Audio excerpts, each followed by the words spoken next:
नमस्कार विद्यार्थियों, Indian post office GDS भर्ती का फर्जीवाड़ा आज मैं बताने वाला हूं।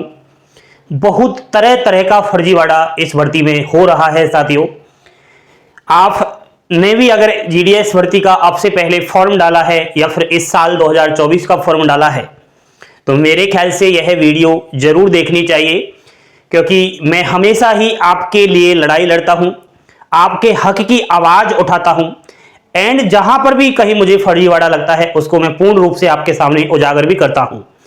साथियों, वोट पर ध्यान दीजिए। मैं बात कर रहा हूं इंडियन पोस्ट ऑफिस जीडीएस भर्ती 2024 के फर्जीवाड़े को लेकर के। फर्जीवाड़ा कई रास्तों से होकर के गुजरता है। पहला रास्ता, स्वयं अभ्यर्थी फर्जीवाड़ा करता है।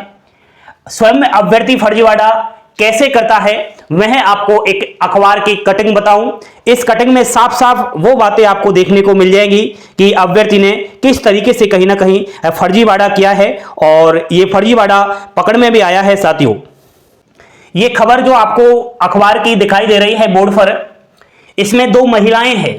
इनका सिलेक्शन इन्होंने ले लिया है इसी वाली भर्ती में फर्स्ट लिस्ट में, और ये जब डॉक्यूमेंट वेरिफिकेशन करने गई तो पकड़ में आ गई, क्योंकि इन्होंने क्या किया, दूसरे की मार्कशीट में छेड़खानी करके अपना नाम एड्रेस वगैरह लिखवा लिया।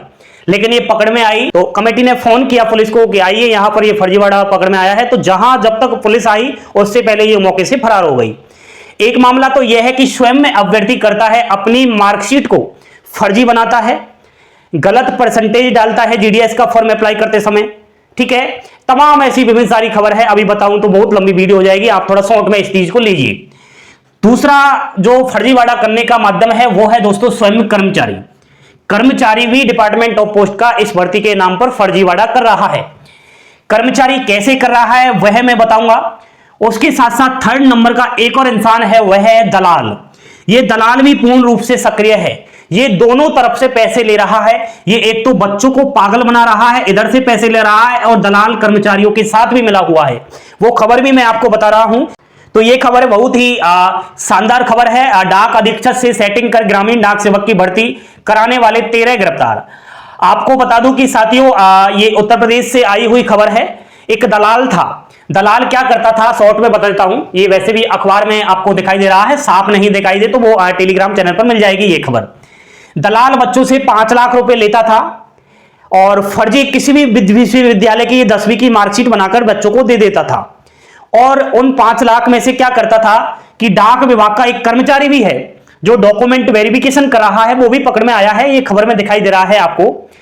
ये 1 लाख रुपए लेता था एक स्टूडेंट्स का डॉक्यूमेंट वेरिफिकेशन सक्सेसफुली कराने का।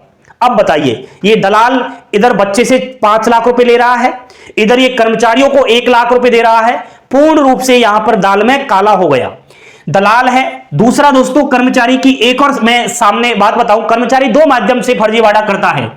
एक तो जो फर्जी स्टूडेंट्स होता है, दलाल को पता है कि ये फर्जी स्टूडेंट्स है, लेकिन फिर भी वो जानबूझकर जीडीएस की नौकरी उसको देता है। दूसरा फर्जीवाड़ा करता है कर्मचारी की, इसको पता है कि ये रियल बच्चा है, लेकिन फिर भी उसको कहीं ना कहीं ये जानबूझकर नौकरी नहीं देता है। ये पैसे लेता है रियल कैंडिडेट से भी। वो चीज मैं आपको बता रहा हूं।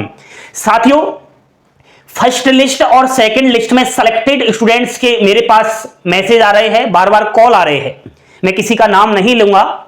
स्टूडेंट्स का कहना है कि श्रीमान, मेरा फर्स्ट डॉक्यूमेंट वेरिफिकेशन सक्सेसफुली हो चुका है, लेकिन सेकंड डीबी पेंडिंग पड़ा हुआ है। पेंडिंग क्यों पड़ा हुआ है, ध्यान से सुनिए। ये जब अपना सेकंड डीबी करवाने गया तो बच्चों से डॉक्यूमेंट वेरिफिकेशन के नाम पर, जॉइनिंग के नाम पर, सैलरी के नाम पर पैसे मांगे जा रहे हैं। किसी से 15,000 रुपए मांगे जा रहे हैं, तो किसी से 50,000 रुपए मांगे जा रहे हैं, किसी से 20,000 रुपए मांगे जा रहे हैं। और बच्चों से कहा जा रहा है कि बहाना तो लेते ही है, कर्मचारी है गवर्नमेंट, तो क्या बहाना ले रहे हैं कि आपके फॉर्म में गलतियां हैं, कुछ डॉक्यूमेंट्स में कमियां हैं। इन कमियों की पूर्ति करने के लिए आप हमें 15 से 20,000 रुपए दे दो। अगर आप 15 से 20,000 रुपए दे देते हो तो हम आपका सेकंड डीबी सक्सेसफुली कर देंगे, हम आपको जॉइनिंग लेटर भी दिलवा देंगे और सैलरी भी आपकी हर महीने आएगी जीडीएस की। अगर आप हमें 15 से 20,000 रुपए नहीं देते हो, ये कर्मचारी का कहना है, तो आपको यहां सेकंड डॉक्यूमेंट वेरिफिकेशन से ही डिस्क्वालिफाइड कर दिया जाएगा और वाकायदा वहां जब डिस्क्वालीफाइड किया जाएगा, पता है आपको, कर्मचारी है अपना बचाव तो करेगा ही, ये उस डिस्क्वालीफाइड की जगह पर वहां ना बनाकर लिखेगा कि बच्चे ने फॉर्म में गलती की या कुछ डॉक्यूमेंट्स में कमियां थी। अगर पैसे नहीं देगा तब तो वो ये काम करेगा, और पैसे दे देगा तो वो गलती भी खत्म हो जाएगी और दस्तावेज में कमियां भी खत्म हो जाएगी। 15 से 20 हजार रुपए में सारा जो ये गलतियां हैं वो दब जाएगी। ये मामला है दोस्तों। अब ये मामला कैसे चल रहा है सुनिए। फर्स्ट डॉक्यूमेंट वेरिफिकेशन तो अपने ही सर्किल यानी कि अपने ही राज्य के अंदर होता है। ज्यादातर स्टूडेंट्स अपना पहला डॉक्यूमेंट वेरिफिकेशन अपने गृह राज्य में, गृह जिले के अंदर ही करवाते हैं। कुछ एक बच्चों को नहीं पता होता तो वो फॉर्म अप्लाई करते समय गलतियां कर देते हैं, वो जहां से फॉर्म अप्लाई किया वहीं फर्स्ट डीबी का एड्रेस मांगते हैं, लेकिन 90% बच्चे ऐसे ही करते हैं जो मैं बताऊं। अब सेकंड डीबी वही होगा जहां से उन्होंने फॉर्म डाला और जहां उसका सिलेक्शन हुआ है। जैसे सुनिए, हरियाणा का बच्चा है रहने वाला, इसका फर्स्ट डॉक्यूमेंट वेरिफिकेशन तो हरियाणा में ही हुआ है। चयन इसका सिलेक्शन अदर सर्किल झारखंड या फिर किसी और सर्किल में हुआ है मान लिया जाए, तो सेकंड डीबी तो इसका झारखंड में ही होगा ना, तो इसे हम बाहरी राज्य का अभ्यर्थी कहते हैं। अपने सर्किल को छोड़कर दूसरे सर्किल में जब सिलेक्शन लेता है तो उसे हम बाहरी राज्य के अभ्यर्थियों के नाम से जानते हैं। और बाहरी राज्यों के बच्चों को डरा और धमकाकर पैसे ले रहे हैं डिवीजन के कर्मचारी। कैसे ले रहे हैं वो मैंने आपको बता दिया। अगर आपके साथ भी इस तरीके का हो रहा है साथियों, फर्जीवाड़ा ऐसे किया जा रहा है, आपसे भी कोई भी ऐसे पैसे ले रहा है, चाहे कर्मचारी हो चाहे कोई दलाल हो, तो तुरंत आप हमें सूचित करो, तुरंत आप पुलिस को सूचना दीजिए। अगर कोई अभ्यर्थी ही स्वयं में अपनी जिम्मेदारी पर यह फर्जीवाड़ा करता है, इसकी हमारी कोई भी जिम्मेदारी नहीं है, पकड़ में आएगा तो वो जेल की हवा भी खाएगा। अभ्यर्थी का हम कुछ नहीं कर सकते। साथियों ध्यान दीजिए, अगर आपका फर्स्ट लिस्ट में सिलेक्शन हो चुका है तो अब तक आपका फर्स्ट और सेकंड डीबी सक्सेसफुली हो चुका होगा। नहीं हुआ है तो तुरंत संपर्क कर लो, जीडीएस भर्ती है, बाद में रोते फिरोगे। सेकंड लिस्ट का फर्स्ट डीबी सक्सेसफुली हो गया होगा। आपको बता दूं कि 3 अक्टूबर लास्ट डेट थी। सेकंड डीबी भी अब शुरू हुआ है, कुछ अभ्यर्थियों का स्टार्ट है। आपके पास सेकंड डीबी का मैसेज आया है या नहीं आया वो मुझे आप कमेंट बॉक्स में बता देना। नहीं आया है तो अभी तुरंत आ जाएगा, हाथों हाथ इस बार सेकंड डीबी हो रहा है। थर्ड लिस्ट भी आएगी, तो थर्ड लिस्ट के लिए आपको तैयार रहना है, अपने डॉक्यूमेंट्स तैयार रखें और पहले से ही सावधान रहे, कहीं आपके साथ इस तरीके का ऐसा ना हो, क्योंकि फर्स्ट और सेकंड लिस्ट में हजारों बच्चों का नंबर आया। उन हजारों बच्चों में से ढेरों सारे बच्चे कहीं ना कहीं माध्यम से इस भर्ती से बाहर हो चुके हैं, बहुत सारे बच्चे हैं। ठीक है, अब तक कम से कम 65,000 स्टूडेंट्स का नाम आ चुका है, आपको बताऊं सच्चाई, और वैकेंसी है 44,228। सिलेक्टेड स्टूडेंट्स की संख्या ज्यादा है, इसका मतलब वैकेंसी तो अब तक फर्स्ट और सेकंड लिस्ट के जरिए भर जाती ना, क्यों नहीं भरी? वो इसलिए नहीं भरी क्योंकि फर्जी विद्यार्थी बाहर हुआ किसी न किसी कारण से, और अभी बहुत सारी सीटें खाली पड़ी है।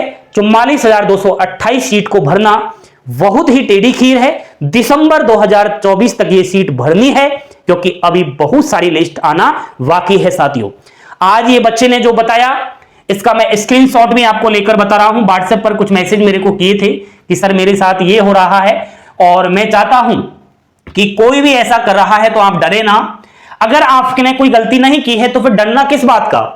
बाकायदा आप पुलिस को सूचित करो, डाक विभाग के संबंधित बड़े अधिकारी से संपर्क करो, और कहीं ना कहीं दोस्तों आप इस तरीके से डरो ना। बाहरी राज्यों के अभ्यर्थी ना मानो अपने आप को। कुछ विद्यार्थी सोचते हैं मैं तो रहने वाला तो हरियाणा का हूं, आया हूं झारखंड, कोई पता नहीं मेरे को परेशान करेगा।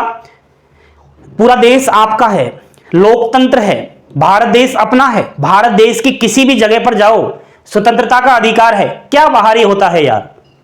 ये जीडीएस भर्ती है, बाकी एम्प्लॉय रेलवे में देखा है, रेलवे में नौकरी करने वाला जो एम्प्लॉय होता है अपने राज्य को छोड़कर 1000, 2000, 4000 किलोमीटर दूर जा नौकरी कर रहा है, वो डरता तो फिर रेलवे में नौकरी क्यों लगता?